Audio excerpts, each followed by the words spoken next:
Hello, storytellers. It's Storytelling Ron, because we're telling stories. All right. Why don't I have monsters in For the Lord RPG, The Dark Ages? So I definitely have monsters in the Apocalypse one, the post-apocalyptic one, Apostles of the Apocalypse, or Apostles of the Apoc. I think I'm going to name it Apoc, just so it doesn't sound like Apocalypse. It's because it's a post-apocalyptic. So Apostles of the Apoc, and then Christians in Space. I definitely have mutated, genetically modified, mutated monsters in those, giant crab things or whatever else, You can even have laser guns. I don't know, whatever.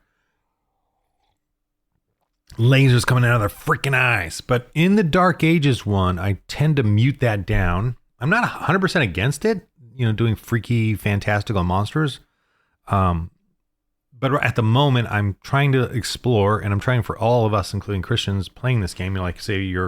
So I know there's one guy, thank you so much on YouTube for commenting, and you're prepping stuff for your students.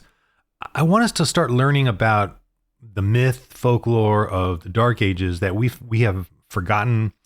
Role-playing games are riding over with all this crazy, fantastical, sort of pagan-y stuff. But I want to get grounded back into what the real fantasy in the Dark Ages, where Christianity was fully in there, hardcore. And that's why I'm sort of pushing that and wanting to do monsters. So let me just go through real quick kind of what this sort of looks like, or more explanation. So, in the bestiary that I have, I like beastery better, but bestiary that I have is I try to start off with sort of things that you would find normally, but with a little bit of sort of evil, demonic, maybe influence on them, like these swarms and stuff. But, these are the vermin and the swarms, and then it goes to creatures. And there's so many myths of scary wolves and creatures in the dark forest. The whole thing, like Bigfoot, is sort of us fearing the dark and the unknown. And back then, you don't got no Google to look things up, or YouTube to see what the heck everyone's talking about.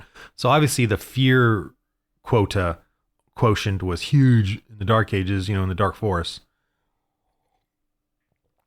And so people would sort of obviously extrapolate out on that to demonic or shadowy creatures.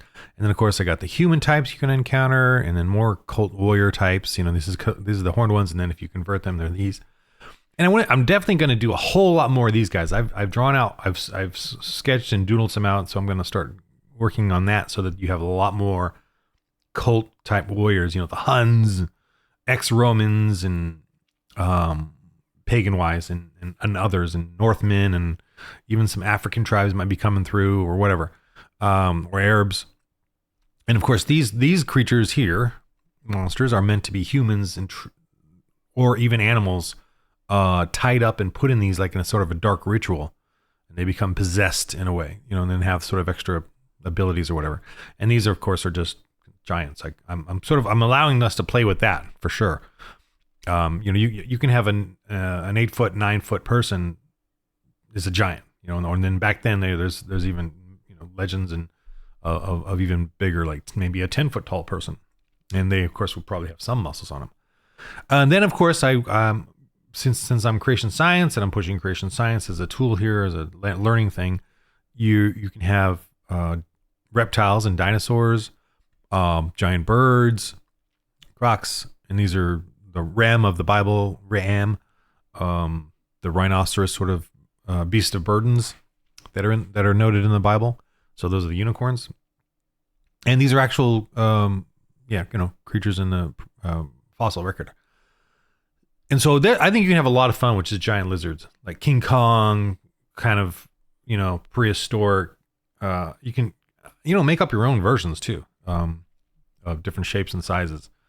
And what I like to do, it was funny, what I like to do in the in one of the episodes that it's up there, is where they finally kill like a water dragon, and the clergy's all, isn't it wonderful that we killed a dragon that no one will ever see again, and it's this extinct and never again will we bother anyone. So I was kind of playing off of that, like the Christians went around and started making all the dangerous creatures extinct, because and that's another thing I want to bring up too, and I brought up in another video, but how Dragon Slayer, the movie, is such annoying because they switched out the Christian values in it to a wizard or whatever, the Disney movie Dragon Slayer. But the true story is St. George and the Dragon.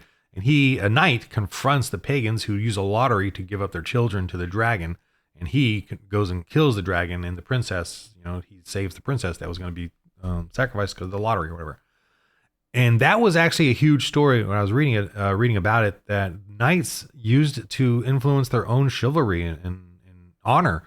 And we've erased that. So say we've erased that Christians brought this true heroic to save people and fight the beasts. That's a Christian thing, and we have erased that. And now pagans are taking credit for it, in their stories and their RPGs and all that. But it's Christians who would sacrifice themselves, risk themselves to save this village or strangers, and we're letting them get away with sort of taking credit. So this is a way of like reintroducing our kids, students, friends to what Christians actually do. We really do go around to strangers to save them, and risking ourselves. And that's what the knights, their whole chivalry, code of chivalry is. And I plan on building out more settings like that too, with the knights and Templars. As much as the Catholic history has huge problems with their doctrine in the later church, I'm very joyful in the soldiers of Christ during that time period, or Catholic history. So the boar, the lycanthrope, and the feral bear, these are like demon possessed. So these are getting more kind of monstrous. I mean, a bear covers almost every giant monster creature in the monster manual or D&D. I mean, any kind of bear, and prehistoric bears, giant bears. I'm also for me personally, I'm going to have giant insects. We've got prehistoric 9-foot long centipedes, 9-foot long. There's this cool scorpion, water scorpion that was probably in the swamps. I'm definitely going to I actually did one in there of a tentacle one, not this one, but another one.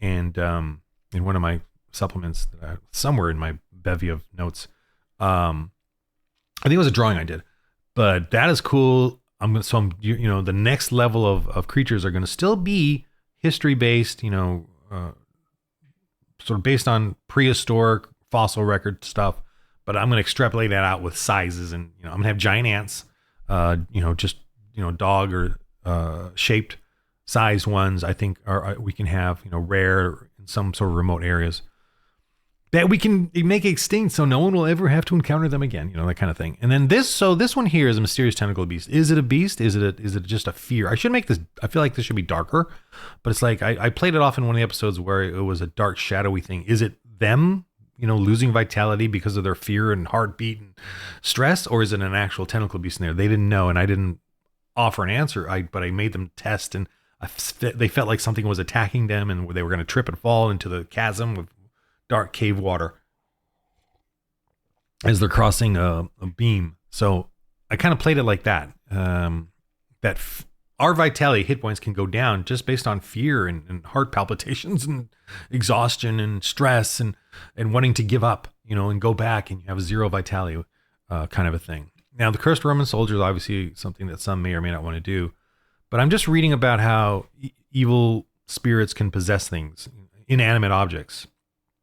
And that a lot of pagans use soldier statues. They use the dead warriors, and they would put them in poses or bury them upright so that they're ready to guard and defend a king or area. So I'm just playing off of that and extrapolating it out and doing some undead, because I want some undead personally, just to have fun.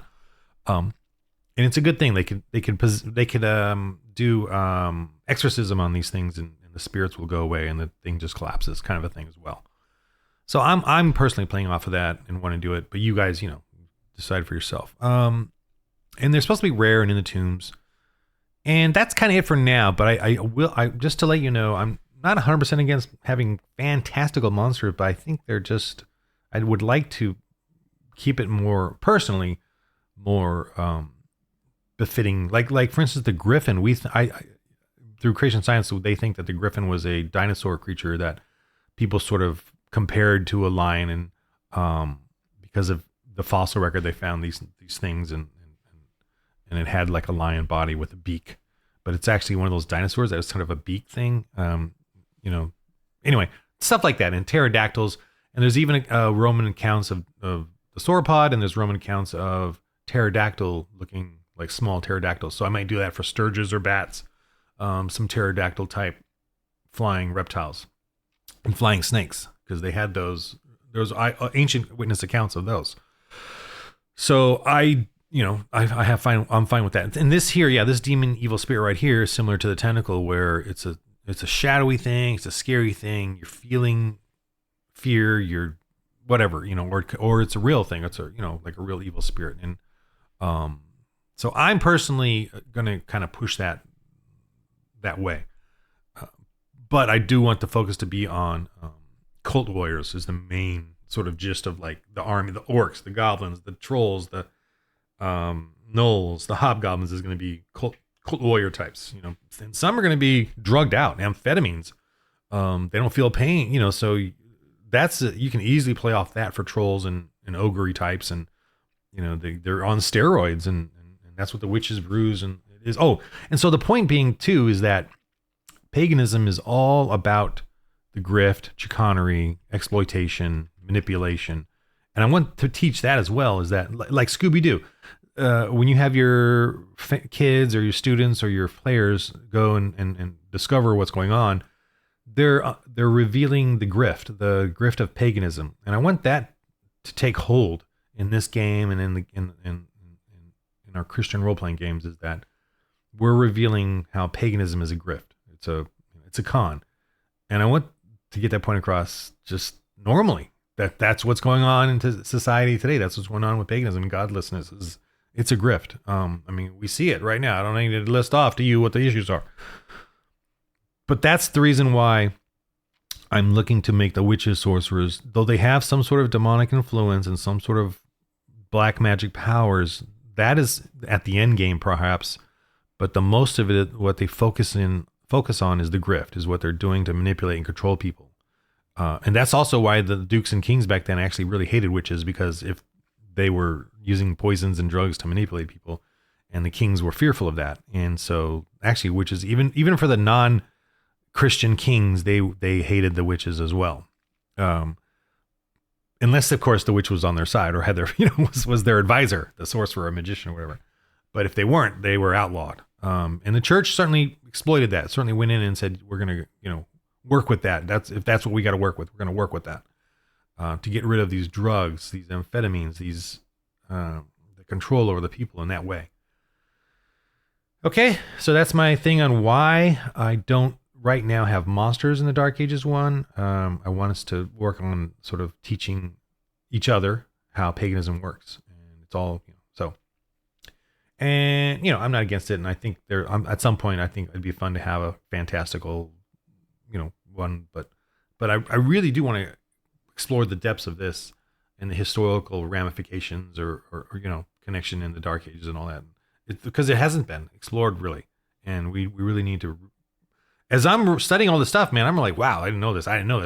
So that's why I want to bring this out. All right, so thanks for listening.